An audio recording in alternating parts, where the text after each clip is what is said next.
And in a run that lasted from the winter to the spring of 2006, the Piano Man added to his Garden legacy with a record-setting stint of shows that put everyone in a New York state of mind.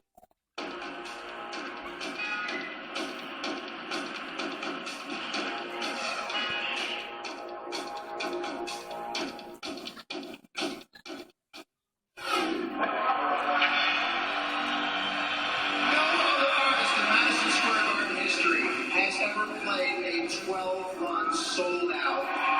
Ladies and gentlemen, history is being made. Madison Square Garden tonight. Let's hear it from Billy Joel. You feel like he's doing a concert in your backyard when it's Billy Joel playing in a place like Madison Square Garden. He just brings an energy to the stage that, I don't think he has that anywhere else. Madison Square Garden becomes like a big local club, when Billy Joel is playing there. When Joel returned to the Garden in 2006, it had been 4 years since his last appearance. No one knew quite what to expect from the celebrated performer. He hasn't put out an album in 13 years. He hadn't toured on his own without Elton John in 5. There was this feeling that Billy Joel had kind of moved away from pop music. He had explored some other things. He had done some classical work. It was kind of a surprise that he was going to dive back in that seriously after having disengaged as much as he had. So this was his first headlining tour. He had announced beforehand that it was going to be a balance between his hits and kind of his lesser-known songs. So let's go back to fantasy television. And I remember sitting at rehearsal when we first started out, and I was around the piano with him, and he had a song list. What can we do instead of Don't Ask? But I want to do Don't Ask. And he picked up the song list, which was one side, and then he turned over to another side. It was just all these great songs. Well, which ones do you want to play?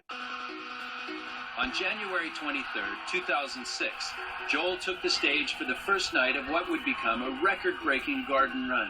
From the moment he sat down, the Piano Man was an artist reborn. You hear like the pounding of the piano. He comes out and he opens with Angry Young Man, and the place just goes absolutely crazy. There's a place in the world for the angry young man with his wicked lifestyle and his radical plans. And I remember the Garden actually shaking, and I felt the building kind of do this with the crowd. This is not everybody sitting with their hands folded in their laps. People aren't shy about, shouting out. I remember looking out into the audience one night, and I guess there was a 15, 16-year-old kid, and he was jumping and singing the lyrics and going like this. And there was a woman, probably about 65, 70, behind him, sitting down, going like this, trying to see as he was jumping up and down, but they were both singing the lyrics. Because everybody loves you now.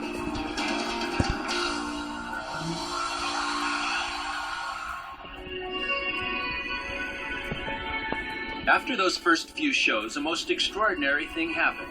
The New York City crowd lifted Joel onto their shoulders and refused to put him down. We kept hearing, on the radio, another show added, and another show added.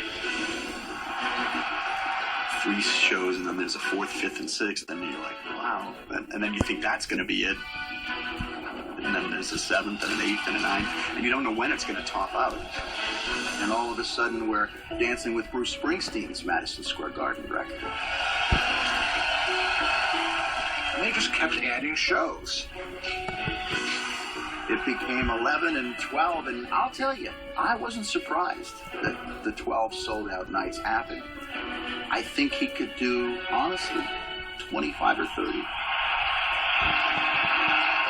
Joel surpassed Bruce Springsteen's record of 10 sold-out shows at Madison Square Garden, and the Garden responded by honoring New York's favorite son in the same way it honors all the venue's champions.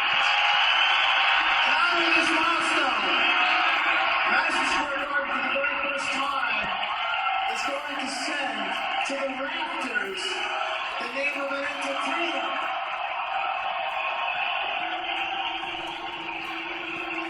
It was almost like fireworks and like a New Year's event. The crowd went crazy. It must have been what the Beatles at Shea Stadium was, crowd-wise, in 64 and 65. I mean, it was thunderous. And Billy was sitting on the piano stool just going, I can't believe this is happening. And he was as touched as the crowd was. And it was a magical moment. I got chills when I saw it. Because I remember our first night there that we played back in the 70s. And wow, it is a piece of history. As long as that building is there, that banner will fly. Ever since I was a little boy, this place has had a magic to it. And worldwide, it's known. You can go anywhere in the world, mention Madison Square Garden, and people know about it. It's gratifying to be from New York and be able to do this here. And it's been a thrill for us. I'm as surprised as anyone that we were able to do these many shows. There really isn't a more perfect place for Billy to break all these records and do this big 12-run heroic thing than Madison Square Garden. When you think of New York City, you think of Billy Joel. To be out there in the mid-70s and have him be able this year to fill the Garden, that is impressive. Billy Joel might be able to sell out here for as long as he wants to play. He wanted to stay, forever. He just might sell it out every night. It's not like we went to the middle part of America and picked a small little venue and did 10 nights and sold it out. Here it is in this crazy city, and